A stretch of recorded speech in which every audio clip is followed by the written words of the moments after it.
Kisah punya cerita ini terinspirasi dari kisah nyata dua sosok anak laki-laki. Begitu rakus dan serakahnya terhadap harta warisan. Dan apa dampak akibat dari semua itu? Mari teman-teman, sahabat-sahabat dan saudaraku. Jangan di-skip. Simak sampai akhir dan selamat menyimak dan mengikutinya. Bismillahirrohmanirrohim. Assalamualaikum warahmatullahi wabarakatuh. Kali ini nampak sosok orang tua. Sudah intim dan akrab, bahkan dikenal dengan panggilan Pak Haji Harun. Tentu nama samaran. Tipikal orangnya demenan bergurau. Suka candaan. Lelucon kocak. Mudah bergaul dan supel. Sudah lama, Pak Haji Harun berumah tangga dengan Ibu Hajah Rokayah. Info dari tetangga katanya, Pak Haji dengan Bu Hajah punya 4 orang anak. Terdiri dari 2 anak perempuan dan 2 anak laki-laki. Anak yang tertua perempuan dan yang bungsu perempuan pula. Lalu anak yang kedua dan anak yang ketiga, laki-laki. Bahkan Pak Haji dengan Bu Hajah sudah punya momongan cucu juga. Maklum saja usia sudah semakin tua. Begitu guraunya. Semenjak dulu hingga kini, Pak Haji Harun profesinya pedagang. Berjualan di pasar. Punya toko bangunan segala. Merintis usaha berdua dengan Ibu Hajah. Alhamdulillah ada kemajuan. Usahanya meraih keberuntungan kala itu. Hingga berinvestasi juga. Memiliki bidang lahan tanah persawahan produktif. Kabarnya sih, itu lahan persawahannya cukup luas. Subur. Irigasi teknis. Airnya melimpah. Dari sejak musim tanam, hingga musim panen ke musim panen lagi. Hasilnya menyambung memuaskan bahkan berlebihan. Hasil padi beras dari lahan subur persawahan yang produktif. Selain dikonsumsi untuk memenuhi kebutuhan pokok keluarga, terkadang kerap dijualnya pula. Hingga tetangganya juga ikut terkagum. Mendengar bisikan hasil panenan padi milik Pak Haji Harun. Dari musim ke musim hasilnya nyambung terus. Luar biasa memuaskan, surplus berlebihan. Seketika tetangganya, sebut saja Hamidin. Pengusaha berjualan kayu bakar. Lagi berjalan sendirian di sudut pasar. Berpapasan dengan Pak Haji Harun. Lalu mereka berdua bersalaman. Seraya Hamidin menyapanya. Waduh, sehat Pak Haji? Alhamdulillah sehat lahir batin Din. Abis jalan dari mana lo Din? Itu Pak Haji barusan midin survei borongan pohon kayu. Jalannya lewat lahan sawah punya Pak Haji. Waduh, mantap, itu lahan sawah milik Pak Haji. Sawah subur, airnya mengalir, lahan persawahan teknis produktif. Itu penggarapnya bilang. Panennya nyambung terus, hasilnya melimpah. Dari musim ke musim tiap tahunnya nyambung ya Pak Haji? Ya alhamdulillah, sujud syukur Din. Pak Haji juga bareng Bu Hajah punya itu sawah. Buat bekal masa depan anak cucu. Hasilnya juga bisa dibagi-bagi buat mereka anak-anak sama cucu-cucu. Iya benar Pak Haji. Lagian buat siapa lagi ya itu banda? Kalau orang tua sudah pada nggak ada, pastinya itu banda dibagi waris ya. Sama anak-anak barengan cucu? Alhamdulillah. Beneran cerdas lo Din. Ucap Pak Haji sambil jalan berlalu. Seiring berjalannya waktu. Beberapa tahun kemudian mendengar kabar, Pak Haji Harun dan istrinya Ibu Hajah sudah pada tiada. Toko bangunannya juga sudah dijualnya. Sewaktu Pak Haji dengan Ibu Hajah masih ada. Karena merasa sudah tua, usahanya nggak ada yang mengurusnya.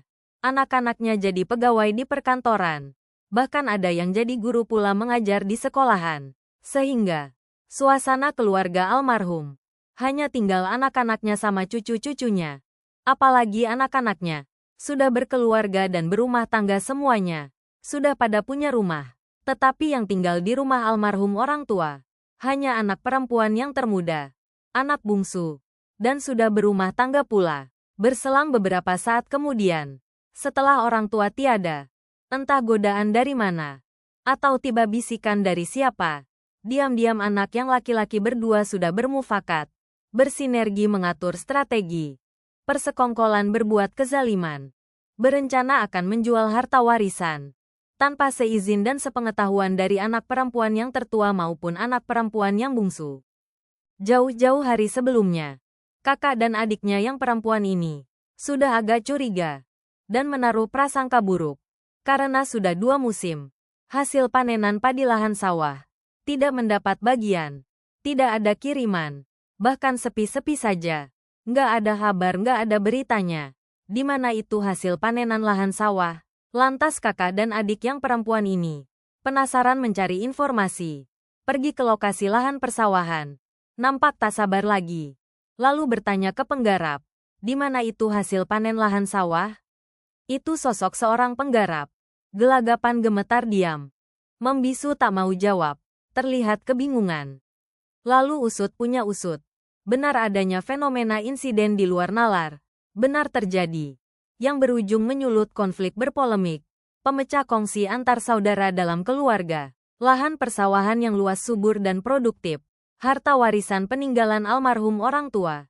Ternyata sudah diperjualbelikan. Kepada sosok seorang pejabat. Oleh kakaknya dan adiknya yang laki-laki. Seketika kakak yang tertua tersulut emosi. Mereka berdua pengkhianat dalam proses jual belinya. Diduga terindikasi merekayasa tanda tangannya kakak tertua dan adik yang bungsu. Sungguh tega mereka berdua benar-benar tamak. Rakus tidak adil. Serakah gelap mata. Begitulah kakak tertua nampak mengumbar kata-kata emosi. Melepas perasaan kesal, cemas, kecewa dan sakit hati mendalam. Namun sosok adiknya yang bungsu. Tak kuasa menahan duka. Hanya terdiam bungkam. Nampak menunduk murung. Teringat pesan almarhum kedua orang tuanya. Sewaktu masih ada. Seraya berbisik dalam hati. Betapa tamak dan rakusnya itu sosok kakak. Berbuat tidak adil. Mengingkari pesan amanah dari almarhum orang tua. Dicampakkannya kata-kata, pesan, ucapan dan ungkapan kedua orang tua. Semasa masih ada. Semoga almarhum-almarhumah kedua orang tua. Diampuni dosanya. Dilapangkan dalam kuburnya. Diterima iman dan Islamnya. Husnul khotimah ditempatkan yang terbaik. Di surganya Allah Subhanahu wa Ta'ala. Amin amin amin, ya robbal alamin. Tampak anak yang bungsu sejenak. Merenung. Berdoa memohon kepada Yang Maha Kuasa Allah Subhanahu wa Ta'ala. Sembari di hadapannya menatap. Mengenang area lahan persawahan hamparan luas. Harta warisan peninggalan orang tua. Yang kini sudah berpindah tangan kepemilikannya pada orang lain. Akhirnya dengan fenomena bermisteri seperti ini. Kedua sosok wanita kakak beradik selaku ahli waris. Tak kuasa hanya dirundung kesedihan dan duka yang mendalam. Namun dengan ketulusan dan kesabaran, ikhlas dan ketabahan kembali berserah diri pada Yang Maha Kuasa Allah Subhanahu wa Ta'ala. Lantas mereka berdua jalan melenggang menuju pulang, meninggalkan area lahan persawahan. Lalu, akhir dari semua peristiwa berpolemik, harta warisan ini, ada misteri apa? Entah karena faktor usia, entah karena ulah perbuatannya, entah karena apa, ternyata, hati-hati dengan harta warisan. Harta peninggalan almarhum orang tua. Kalau salah urus, tidak jujur, tidak adil dan tidak amanah, tunggu akibatnya. Rasakan azab balasannya. Sungguh fatal deritanya.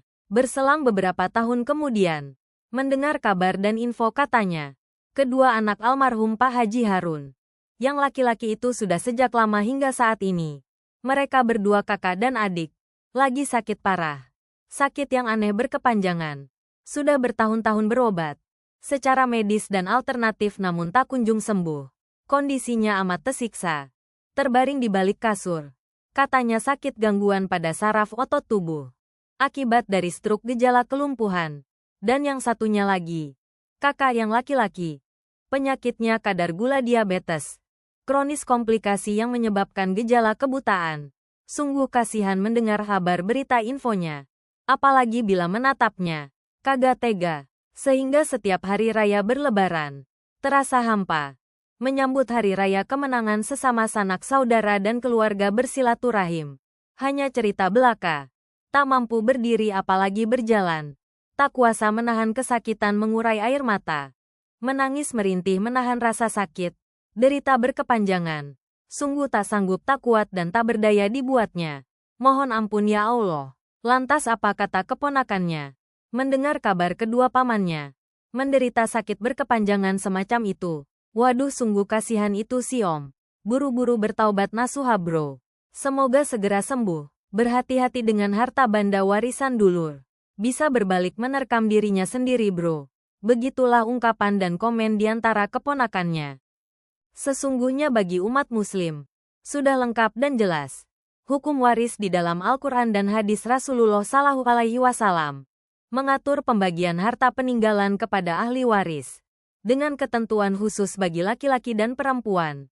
Surah An-Nisa ayat 11 dan 12 serta ayat 176 menjelaskan tentang pembagian harta warisan. Mengutip dari beberapa sumber dan ketentuan, sangat penting untuk dipahami dan dilaksanakan, agar terhindar dari perselisihan atau sengketa. Dengan mengatur pembagian harta peninggalan secara adil dan sesuai dengan ketentuan agama. Sehingga makna faraid dalam konteks bagi waris adalah ilmu yang mempelajari tentang ketentuan dan cara pembagian harta warisan sesuai dengan syariat Islam. Menjelaskan siapa saja yang berhak mendapatkan pembagian harta warisan. Dan berapa bagian yang mereka terima. Harus dilakukan dengan memperhatikan keadilan dan hak-hak masing-masing ahli waris. Sehingga, hukum waris dalam Islam adalah aturan yang mengatur distribusi harta peninggalan seseorang yang meninggal dunia kepada ahli warisnya, yang didasarkan pada Al-Quran, Sunnah, dan ijma ulama. Hukum waris ini bertujuan untuk memastikan keadilan dan keseimbangan dalam pembagian harta, serta melindungi kepentingan keluarga yang ditinggalkan. Prinsip-prinsip hukum waris Islam, keadilan. Pembagian harta warisan harus dilakukan secara adil sesuai dengan hubungan keluarga dan tingkat ketergantungan. Kepentingan keluarga. Hukum waris mempertimbangkan kepentingan keluarga yang ditinggalkan, seperti anak-anak, istri, dan orang tua. Kewajiban membayar utang. Harta warisan harus digunakan terlebih dahulu untuk membayar utang-utang pewaris sebelum dibagikan kepada ahli waris. Hormati wasiat. Wasiat yang dibuat oleh pewaris dapat dilaksanakan, tetapi dengan batasan tertentu dan persetujuan dari ahli waris lainnya. Ahli waris utama. Hukum waris Islam menentukan ahli waris utama yang berhak mendapatkan bagian dari harta warisan. Antara lain, suami, istri, berhak mendapatkan bagian tertentu dari harta warisan, tergantung adanya anak atau tidak. Anak laki-laki dan perempuan. Anak laki-laki mendapatkan bagian yang lebih besar dari anak perempuan. Ayah dan ibu berhak mendapatkan bagian tertentu dari harta warisan. Saudara kandung, seayah, seibu, berhak mendapatkan bagian tertentu dari harta warisan jika tidak ada anak atau orang tua. Pembagian harta warisan. Pembagian harta warisan dilakukan berdasarkan bagian-bagian yang telah ditentukan dalam Al-Quran dan Sunnah, seperti zawul furud, ahli waris yang memiliki bagian yang telah ditetapkan dalam Al-Quran, seperti suami, istri, anak, ayah, dan ibu. Asabah, ahli waris yang mendapatkan sisa harta warisan setelah dibagikan kepada zawul furud, seperti anak-anak, cucu, dan saudara kandung. Penting untuk diingat, hukum waris Islam sangat kompleks dan memerlukan pemahaman yang mendalam. Penyelesaian perselisihan sengketa waris dapat dilakukan di pengadilan agama. Sebelum melakukan pembagian harta warisan, disarankan untuk berkonsultasi terlebih dahulu dengan ulama atau ahli hukum waris Islam yang berkompeten. Demikianlah kisah punya cerita ini, semoga bermanfaat, mengedukasi, terinspirasi dan pesan moral bagi kita bersama. Amin ya robbal alamin. Jangan lupa ditekan tombol like, komen, share and subscribe agar channel ini bisa lebih berkembang lagi. Atas dukungan semuanya, terima kasih.